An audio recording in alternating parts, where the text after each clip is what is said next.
Hello everyone and welcome to my channel, and today I'm going to be touching on a very simple but powerful topic regarding elevation. It doesn't start with a glow up, it actually starts with going within. So before the vision boards, the routines, or even the skincare, elevation always begins with intention, inner worth and self-awareness, and most importantly, staying grounded. If you're on a journey to level up your life naturally, this one's for you. We're going to be talking about what it really means to rise up from the inside out. So I can only give you advice from what I've learned in my life and my journey, because who else would I talk on? So letting go of limiting beliefs was a huge thing for me, because a lot of us have been programmed in a way to think a certain way from young. So whether that is beliefs that you're not good enough, or you're not deserving, or you're not worthy, these are things that you're going to have to let go of. And anytime you have a thought like that, to really see where it's coming from and change that thought and change that way of thinking to a point where eventually you will grow and that thought will become stronger and stronger over time. It's not a process that happens overnight. It is something that you have to go through. Even when you can't see results, you have to keep going through it. So a lot of the times why we fail is because of what we believe we're worth. And so if you don't believe you're worth anything, you will act that out in life, and you'll keep failing when it comes to even small goals you may have for yourself, whether it is, eating cleaner or losing weight or removing yourself from toxic friendships. A lot of it is down to what you believe you deserve. When I was going through my journey, I spent a lot of time hanging out with so-called friends that didn't treat me very well, and there was something in me that knew that they weren't treating me right, but I would override it and ignore it because the belief of me being worth nothing was stronger then than the belief that I have now. So now if those same friends come into your life, you wouldn't tolerate certain behavior the same way you did when you did think you wasn't worth having better treatment from people or anyone in your life. So getting rid of those limiting beliefs are really important to see any change, because there's not much as you change things outwardly. If you haven't changed anything inwardly, it's just in vain. This one can be difficult for most people, because most people who are emotional, they don't use logic in when they make decisions, and then they end up seeing the results of the consequences of the decisions they've made, and they can't understand why their life's kind of going downhill. But this one is something that I've had to learn. You need to have a very strong, respectable male figure in your life. If you don't have that, this will make you very emotional, and it makes you more, it's the energy of feminine energy than it is masculine energy. Feminine energy is more emotional. Masculine energy is more logical. It just makes more sense. And so it's a guideline that you can use. And if you're someone like me who never had a strong father figure around, I had to reach to something higher than myself. I had to reach to God. I had to reach to a higher, respectable father figure that taught me emotional discipline. So when I sit down and I spend time in spirituality, when I spend time in that, I just go by what I'm being told, and that is stronger than the emotion. So no matter what's going on around me, it doesn't mean anything. And if you don't get your spiritual life set straight, you're going to always struggle with every other realm. Everything is spiritual first before it is anything else. And if you don't believe in anything and you don't have anything to guide you, it's like a star. If you don't have that, you're just going to get lost. I have a star that I follow, and that's where I get my morals from. That's where I get my beliefs from. That's where I know where to go. So anytime I'm in a environment where that isn't reflecting those beliefs or those morals, I know to remove myself, because I trust something higher than me more than I do anything else. So trust is a huge thing. Without trust in anything, you don't have anything else. So because I get my wisdom from ancient knowledge that overrides emotions for when I have to make decisions. I can put my trust in something higher because I don't trust myself, I trust him. So I can make decisions without my emotions getting involved because I don't really have many that need to be used. So you just do things because you need to do things. So like you will eat the healthy salad and fish because it's got nutrition in it. Or if you're basing your life on emotions, you will eat the dirty burger and Big Mac because you're feeling you've got an emotional need that isn't being met. So you will do things that don't make sense. And it's like there's no nutrition in that. Why are you eating that? It's because you're emotional and you're getting your emotional kind of, it's like an emotional surge from the burger.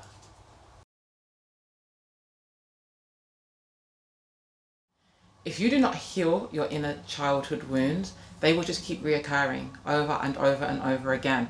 And this is not always a bad thing. Sometimes, actually all the time, when you're going through struggles with relationship issues and partners, it's trying to show you something, and it is your job to figure out what it's trying to show you. And a lot of the time, it's showing you something that's happened in your childhood that you're not understanding. There is something that a parent has done that will keep coming up until you learn to kind of put boundaries there for that situation. Like, I'm not tolerating this anymore. I will not accept this anymore. But when you don't, and you don't understand the lesson, and you don't understand maybe the harm that's being caused, or you're not emotionally intelligent, it will just keep happening to you until you get to a point where you're so tired of it. You will start putting those boundaries in place, or you will start changing and you will transform. But until you've learnt the lesson, if you're not learning a lesson, you're not healing it. You're not willing to face the truth. And recently I done a podcast. Actually, yesterday we recorded it, and I was asked the question of what truth was you running away from, because I explained in the interview I was running away from many truths. And I said, for me, the biggest truth for me that was really hard to face was that I just did not have loving parents. My parents did not love me, and it was hard for me to accept. But once I accepted it, it was just, I lived in reality. I knew what it was, so I knew what to do next. But a lot of us we find it hard because we idolize our parents, our brothers, our sisters, those closest to us. We idolize them. And so we don't want to believe it. We do not want to believe that, our mother's manipulating us, or they don't really care about us and had us for reasons that we don't know about. We don't really want to face those facts. So once you do, and you just see things what they are, that this person doesn't have the capability of loving me, you can then transform and you can change and you can become, okay, my parent wasn't able to do it, but I can transform and I can be a loving person. I can be a person that doesn't become angry and bitter and all sorts, whatever else they're doing. So if you don't do that, your life will just be like on a hamster wheel.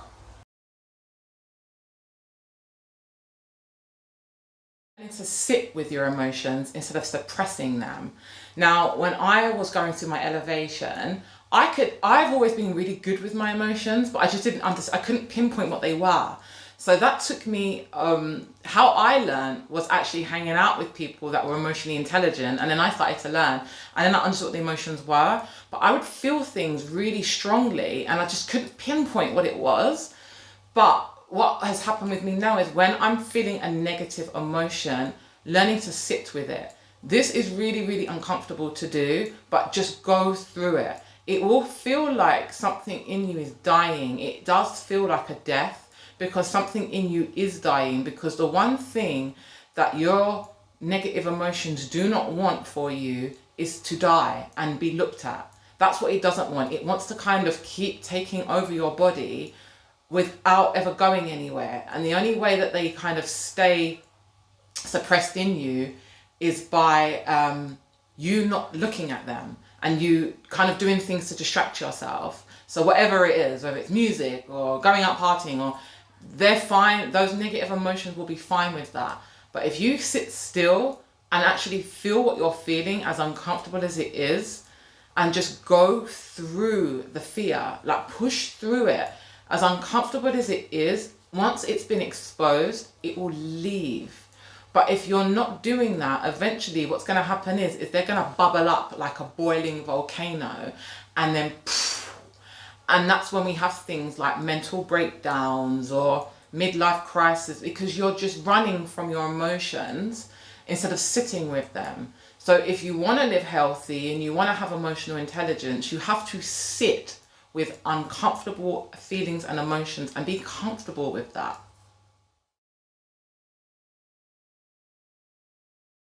Walking in alignment and not people pleasing,